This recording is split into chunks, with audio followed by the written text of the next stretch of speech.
when we look at that Brisbane market, particularly in terms of its investment attraction, it's offering yields of over 5% at the moment. And I think the coming force in terms of investor focus will be yields. Of course, it's always been a positive for capital growth. We all like those, tax-enhanced capital growth gains that we get with investment properties and the family home.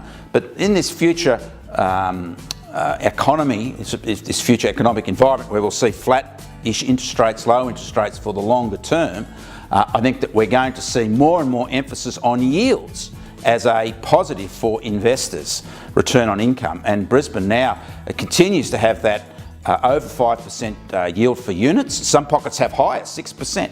And I think that this will help to accelerate the return of investors to more normalised levels. They're not far away from normal now, but certainly they're lower than they have been. And I think those high yields and rising rents and tight vacancy rates will attract investors and perhaps into pockets which are offering even higher returns, higher yields. And again, it's a reflection of the positivity of the Brisbane market that it can maintain yields above 5%. I think those yields are really telling the investor that this is an undervalued market, right? And that opportunities are here now. And we only have to look at comparisons with median prices in Brisbane versus Melbourne and Sydney just to see that that's a reality, that this market is undervalued, and that is why yields are so much higher.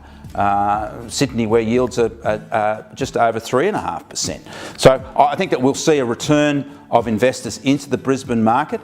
I think that yield is becoming more of a factor in terms of attracting, particularly in this very high-yielding, relatively high-yielding Brisbane market, and with demand for rental properties clearly accelerating as a response to strong migration, particularly interstate migration, also given that stock is starting to become limited.